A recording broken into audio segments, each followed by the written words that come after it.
only sound the muffled tap of my footsteps against the linoleum floor.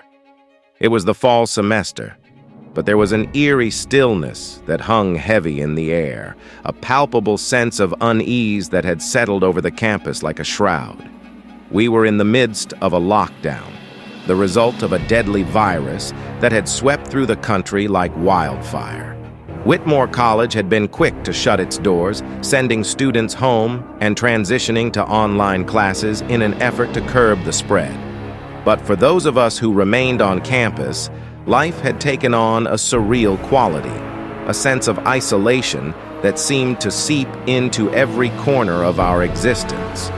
I had chosen to stay behind, unable to face the uncertainty of returning home to my family. Instead, I holed up in my dorm room, venturing out only when absolutely necessary.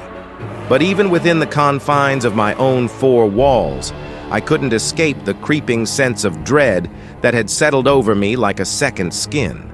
It was on one of these rare excursions outside that I first noticed the graffiti.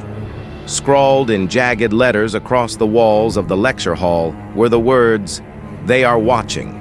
I paused, my heart pounding in my chest as I scanned the empty room, searching for any sign of life. But there was nothing, only the faint hum of the fluorescent lights overhead. Shaken, I hurried back to my dorm, my mind racing with questions. Who had written the message? And what did they mean by they? I tried to shake off the feeling of unease that clung to me like a shadow, but it was no use. Something had shifted, some unseen force had been set into motion, and I couldn't shake the feeling that I was being watched. Days turned into weeks, and still the lockdown persisted. The graffiti appeared with increasing frequency, appearing overnight like sinister whispers in the darkness. I tried to ignore it, to bury myself in my studies and pretend that everything was normal. But the sense of foreboding only grew stronger, until it felt as though the very walls of the college were closing in around me. And then came the whispers. At first, I dismissed them as a trick of the wind, the sound of my own paranoia echoing in the empty corridors. But as the days wore on, the whispers grew louder, more insistent, until it felt as though they were coming from inside my own head. I tried to drown them out, to lose myself in the monotony of my daily routine. But no matter how hard I tried, I couldn't shake the feeling that I was being watched, that unseen eyes were following my every move. And then, one night, I saw them.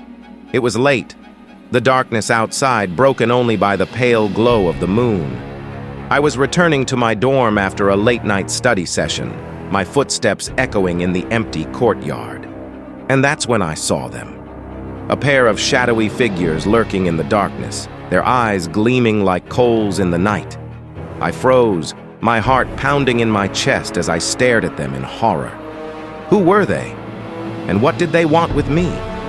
But before I could gather the courage to confront them, they vanished into the night, leaving me alone in the darkness. I tried to convince myself that it had been a trick of the light, a figment of my overactive imagination. But deep down, I knew the truth. I was not alone. There was something out there, something lurking in the shadows, watching and waiting with bated breath. As the days passed, the whispers grew louder, more urgent, until they were almost deafening in their intensity. I tried to block them out, to cling to the last shreds of my sanity, but it was no use. They consumed me, body and soul, until I felt as though I was drowning in a sea of darkness. And then, one night, they came for me.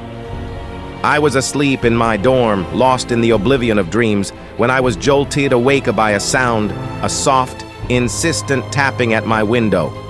I sat up, my heart pounding in my chest, as I peered into the darkness, searching for the source of the noise, and that's when I saw them.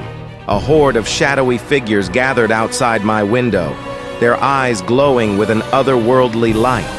I tried to scream, to call out for help, but no sound escaped my lips. I was paralyzed, rooted to the spot as they pressed against the glass, their whispers filling the room like a cacophony of voices from beyond the grave. And then, just as suddenly as they had appeared, they were gone, leaving me alone in the darkness once more. I fled from the college that night, my mind reeling with fear and confusion. I never returned, never looked back as I left that cursed place behind me.